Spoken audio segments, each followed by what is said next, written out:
President Joe Biden making it plain, speaking by phone Friday with Chinese President Xi Jinping and vowing there would be consequences for supporting Russia in its assault on Ukraine. President Xi has to decide what he's going to do here. A senior administration official describing the nearly 2-hour call as direct and candid, a chance to reiterate the U.S. side as tensions heighten between the two world powers, and amid State Department assessments that China is considering assisting Russia with military equipment.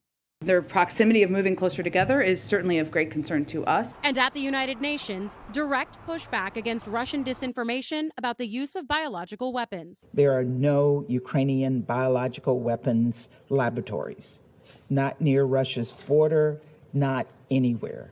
As concern mounts that the disproven allegations might be used to bolster more Russian attacks in Ukraine. We continue to believe it is possible that Russia may be planning to use chemical or biological agents against the Ukrainian people. All this as NATO allies prepare to gather in Brussels. President Biden heading there Wednesday to huddle with allies as the situation in Ukraine grows only more dire. And more members of Congress, motivated by Ukrainian President Zelensky's address this week, heading to the region too.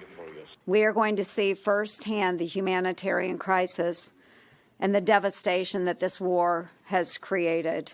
The UN crisis coordinator announcing a breakthrough in aid, saying Ukraine and Russia agreed to safe passage for a humanitarian aid convoy carrying medical supplies, bottled water, and meals for up to 35,000 people. The first of what will likely be many.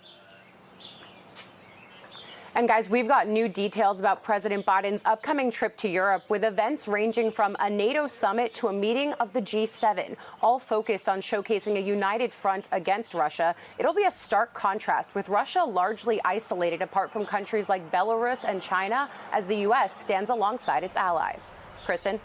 That's right, Ali. A key goal of that trip is to express unity against Russia. Meanwhile, I know you're watching this other story. The U.S. also keeping a close eye on the case of WNBA star Brittney Griner, who's still in Russia under arrest. What more do we know here? Yeah, that's right. It's been just over a month since Brittney Griner was arrested in Moscow, with Russian authorities alleging they found vape cartridges with oil derived from cannabis in her luggage. That was when she landed in Russia, where she plays professionally in the WNBA off-season. The State Department now stepping up their attempts to get access to her, insisting this week that the Russian government provide consular access to all U.S. citizen detainees in Russia, including those in pretrial detention, as Brittney Griner is. And while the State Department hasn't spoken to her yet, a source close to the situation tells NBC News that her Russian legal team has seen her multiple times during the course of her detention, and that Brittney is okay. Peter, Kristen? All right, Ali Vitali traveling with the president in Delaware. Ali, thank you. Hey, thanks for watching our YouTube channel. Find your favorite recipes, celebrity interviews, uplifting stories, shop our favorite deals, and so much more with the Today app. Download it now.